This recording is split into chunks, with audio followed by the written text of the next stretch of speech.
Hi, I'm Angela Williams, and I want to welcome you to the Voice Up for the Voiceless podcast, where we dive into a very difficult issue of child sexual abuse and exploitation. And I know it's a tough subject, but we hope that we are providing great information from experts in the field, and also speaking to those who've experienced child sexual abuse, whether you personally have experienced it or your family member, or God forbid, even your children. And so we air every Wednesday, and I am here with my beautiful co-host, Crysta Marshall. How are you doing today, Crysta?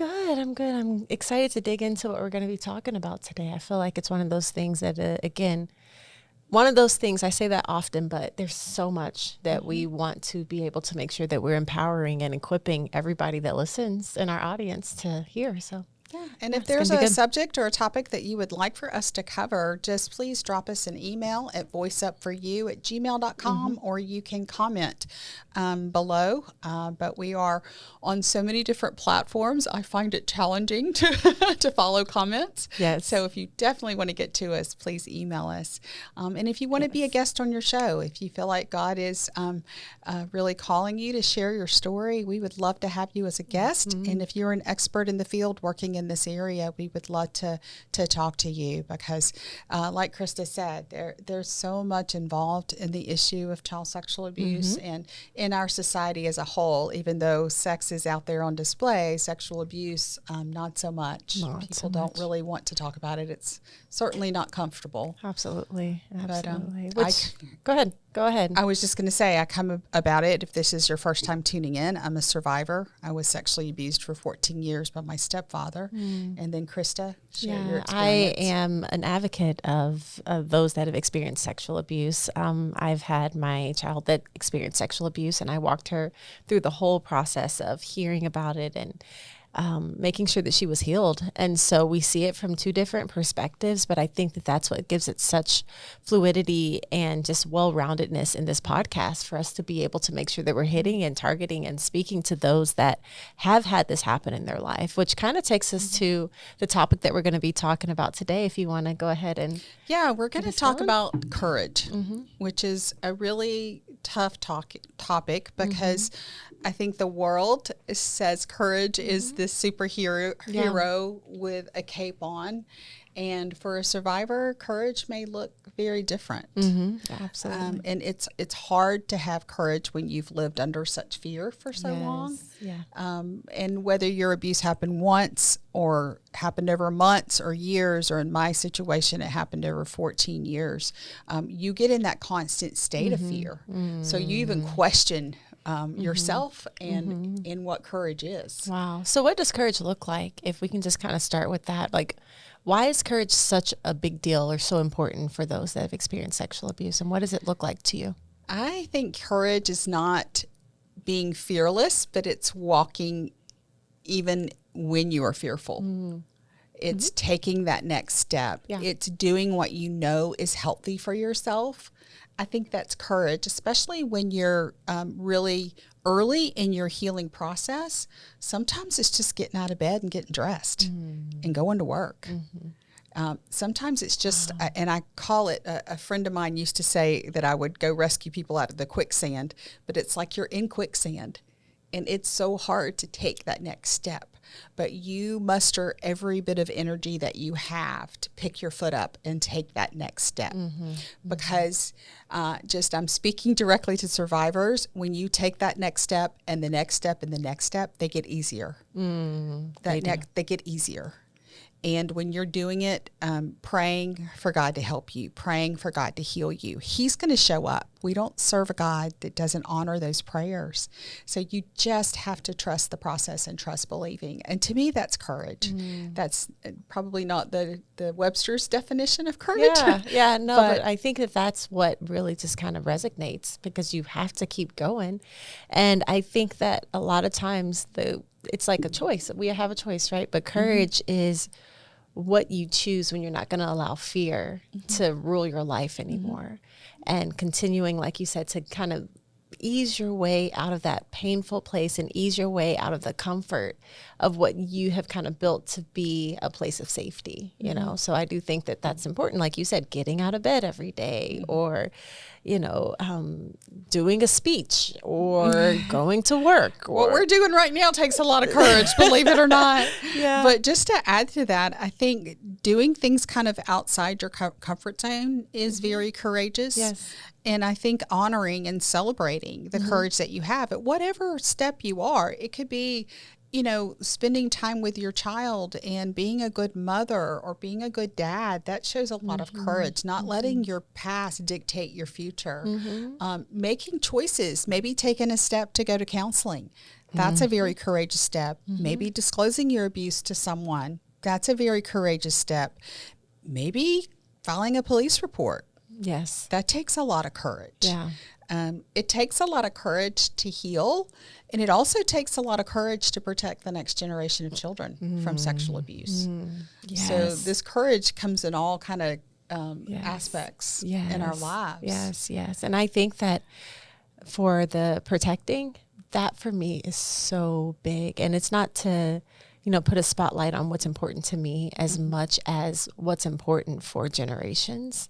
And I think it's, again, so important for us to make sure that we are doing our part and making sure that those that are still possibly in the process of being hurt, to protect them. So sometimes we have to get out of our own comfort zone to protect someone else. For instance, if you grew up with a sexually abusive father, you have sisters in the home, you never said anything. Have enough courage for the sake of your sisters or your siblings to say something so they don't have to be right there always affected by it. So courage is so big, and it's bigger than just what we know. It is a generational thing for sure. You make a great point, because oftentimes sexual abuse is in families. Yeah. And if you're staying silent and then everyone else in the family is staying silent, someone needs to speak. The abuser is running rampant. How many people, again, Angela, does one abuser? On average, 117. In a lifetime. In a lifetime, victims. Yeah, they just seek their next victim. But I think there even could be comfort in someone disclosing it and knowing that, hey, it didn't just happen to me. And then there's camaraderie, and there's a joint healing, a joint effort to heal together and to heal the family. I mean, this subject topic, abuse, it festers in families and really impacts the health of families.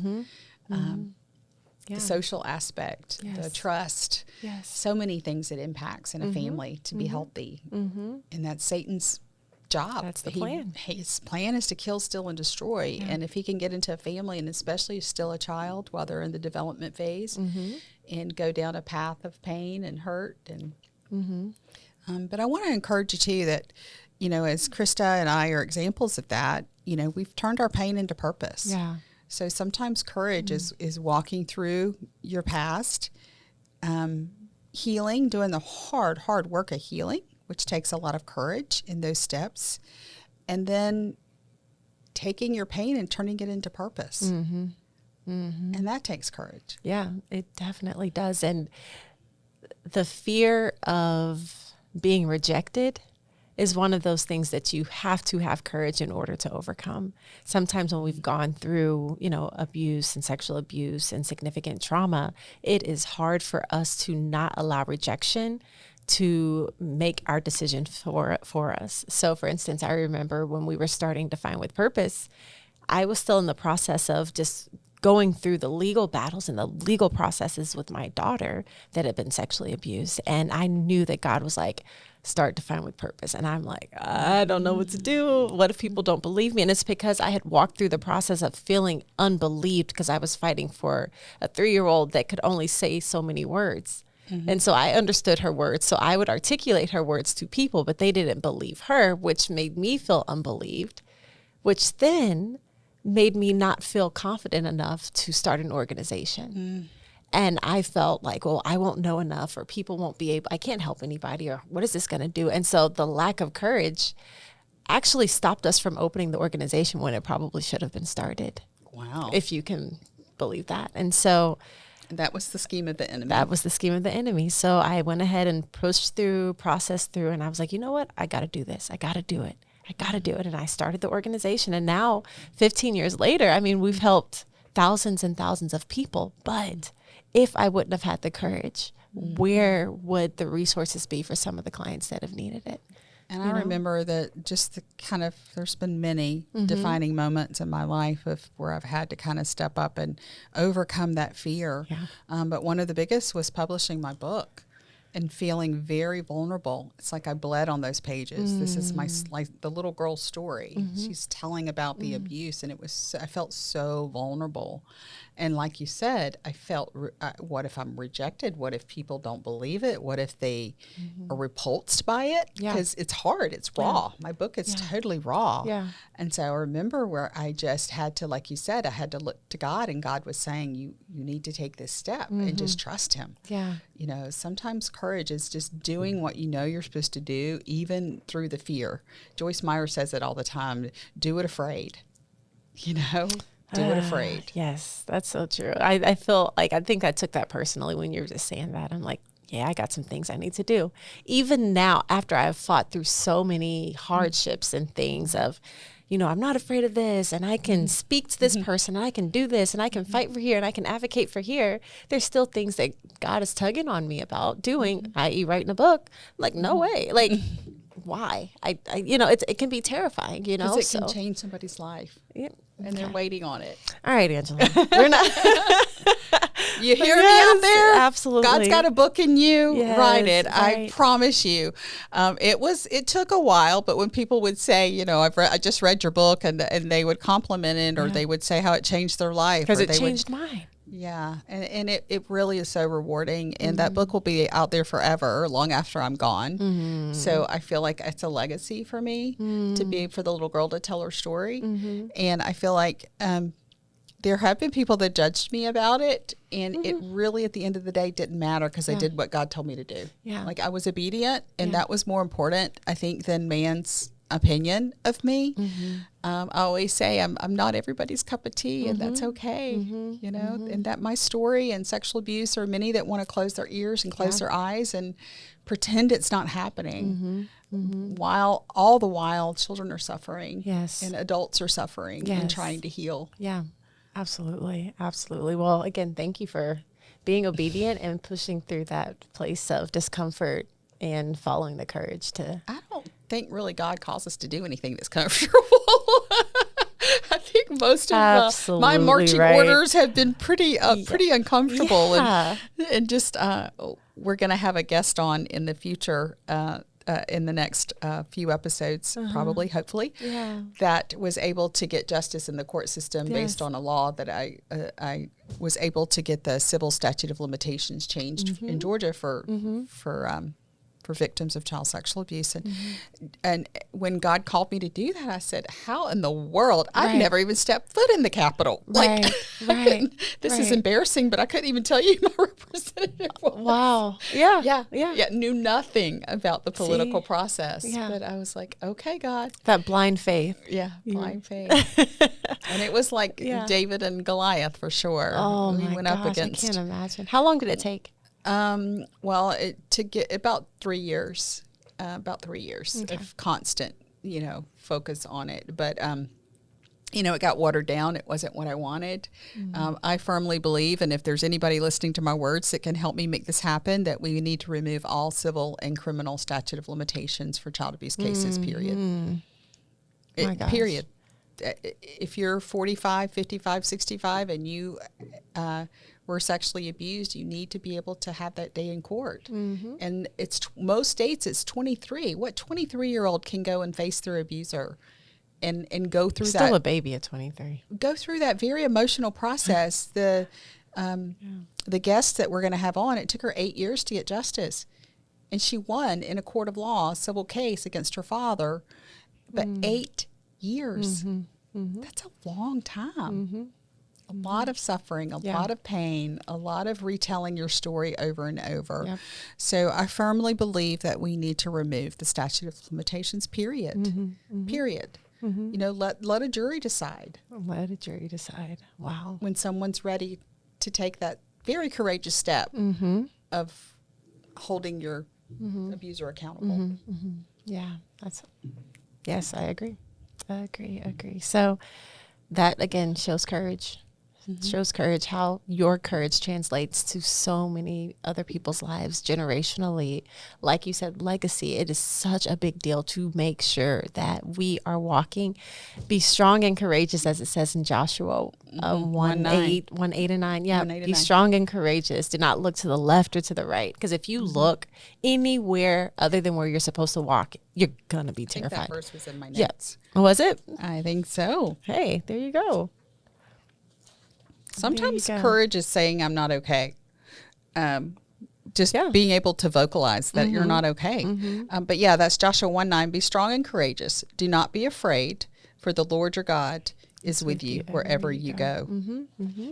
And he says it many times in Joshua, for I have not commanded you, be strong and courageous only. He says it multiple times because that is our marching orders, like you said before. And another great verse, Psalm 31:24, be strong and let your heart take courage, all you who hope in the Lord. I think too, sometimes survivors tend to gravitate toward dysfunctional people. And I think having the courage to know, to look at your life and take inventory and know what's healthy in your life and what's not healthy, and to take that step to honor yourself and respect yourself enough to take that step to leave that toxic person or that toxic relationship. I really wanted to touch on that because that takes a lot of courage to know that I don't need to be in this relationship. Yeah. This relationship is not bearing good fruit. And that's hard because sometimes that's a family member that you love. And it can be that you don't feel as though that you'll have anything else. If you give this away, what else will be there? I'll be by myself again. I'll be here. This has already ruined this, so I'm just going to keep what's comfortable. And like you're saying, it takes significant courage to let go and walk through a process of healing and growth and maturity and all of those things that God has created for us to do so we can receive what God has for us, you know. And you'll see courage, and you'll see that in every aspect of anybody that's gone through trauma, whether you're a person that is supporting one, if you're the one that actually walked through it. It's terrifying. Life is terrifying. Breathing is terrifying. Whatever the day is going to bring is terrifying, but be strong and courageous. Be strong and courageous, and it's not in our own courage. No, that's something or our that own strength. No, absolutely not. Like these little feeble arms, and we don't have it inside of us. It is only through Christ that we have enough courage to go for it. How much could you have done if you didn't have Jesus? Nothing. Okay. Zero. Yeah. Nothing. I couldn't even have survived. I think I've shared, even my suicide attempt. But God showed up.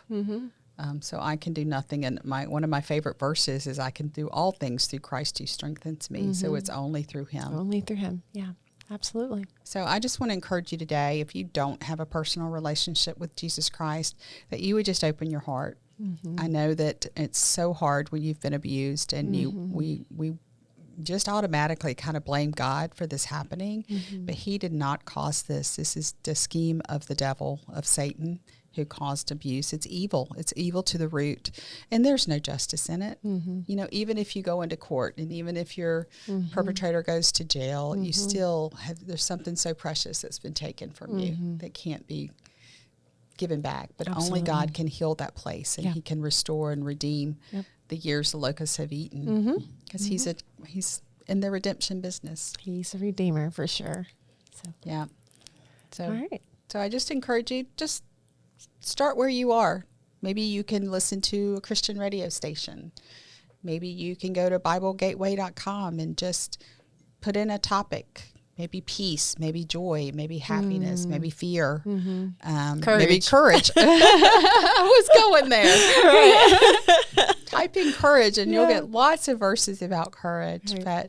But I just want to encourage you today. God is waiting. He's such a gentleman. He's wooing you. He loves you. He wants you to heal more than you want to heal. And he wants to love on you. Yeah. Yeah. That is That's it. Do we have anything else we want to add for I think we have courage? covered courage. I wish I could get more of it because Yeah. I'm like you. God's called me to do some more big things in my Yes. life. And I'm like, oh, God, can Oh, you pick somebody gosh. else? I'm I tired. I know. Oh, I'm tired. exactly. That's not a good enough excuse. It is not. No. So, Yeah, it isn't. I but will yeah. be obedient, and you guys will hear very soon what we're working on. Yeah. I'm just really It's in the gonna be planning good. stages, but Yeah. it has to do with some very serious policy change Yes. Yep. around this issue, and you're going to be right there with me. Of course, you already know it. Yeah. You know it. So So we're so right. grateful that you've tuned in with us. I know this is a hard topic to listen to talk about, but if you know someone that could benefit from listening to Voice Up for the Voiceless, would you please share it, like, subscribe? We would love to get your comments. We would love to hear how this show has touched your life, and we would just love to connect with you. We're so grateful to Mesmerize Media for making this possible, and so grateful for you for tuning in and being with us today. So I'm Angela Williams. And I'm Crysta Marshall. Thank you so much for Thanks. being here.